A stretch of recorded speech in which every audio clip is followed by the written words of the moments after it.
Let's talk about Apple, too, in terms of dip buying, if you will. Morgan Stanley today, Eric Woodring, the analyst there, sticks with it. He cuts his target, though. He says he's still overweight. He does rate it with 210 as the price target. It's at 165 now. That's down from 220. So it's a slight come down on the target, Joe.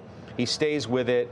You, again, have this June event, WWDC, looming. So maybe there's not going to be a whole cavalry of negativity getting ahead of an event like that.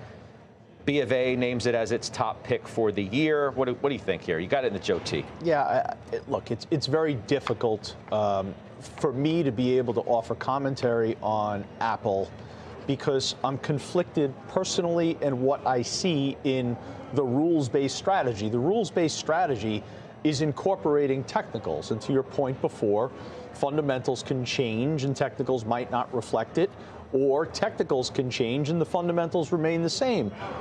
I'm not so sure that in the case of Apple, it's not a scenario in which the technicals have deteriorated, and I don't know if the fundamentals are consistent with that. I don't know that the fundamentals, while the revenue growth has slowed, while China is a headwind, I don't know if it's concurrent with the type of technical deterioration you're seeing. So I have to acknowledge technically the stock looks like it now has negative momentum. That's for certain.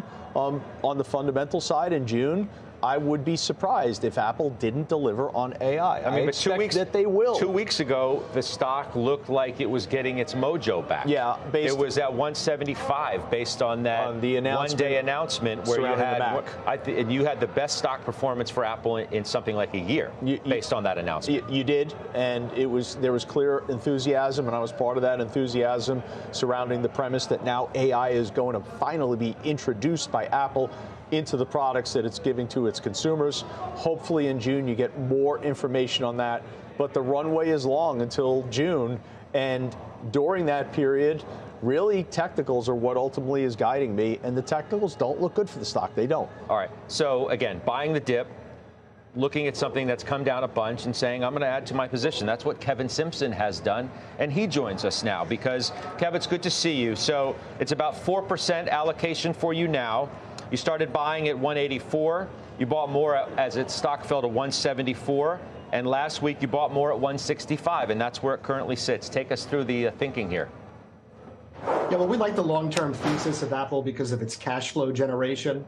Headlines can be exciting if we mention the word AI, and we have the carnival, the fair, the big day next month where I think they will introduce it. But it's the cash flow for us. If you remember, Scott, back around Thanksgiving, we sold the position around 190. We love Apple. We just don't always like the price that it trades at. So we bought a little bit, like you said, in the low 180s, a little bit more in the 170s. Yet on Friday, there was an opportunity to get in at 165, which we did. We still have a 1% allocation that we can add to, and that we will, because to Joe's point, we don't think that we've called the exact bottom here. But for us, we like the stock down here. We think it's a good name to accumulate, and we will buy more on weakness. Now, one thing you don't want to see is for the stock to continue to go down to perpetuity. That wouldn't be great. But down here at these valuations, we like it for sure. What are you thinking about the NASDAQ correction, pullback? You can call it whatever you want, but Friday was a bit of a wake-up call for people. Yeah, not looking at the NASDAQ specifically, but at the S&P 500, I think we're only 5% off the highs. And we always expect 10% pullbacks to be a regular occurrence within market behavior. We didn't see anything for 5 months. It was just like, straight up every day. So nothing would surprise me in terms of another 5% draft down, simply because we've been a little bit ahead of our skis. We priced everything to perfection. And we clearly see with inflation and then the results and the behavior of the Fed in terms of their commentary that we're not in that same perfect mode that we were hoping for.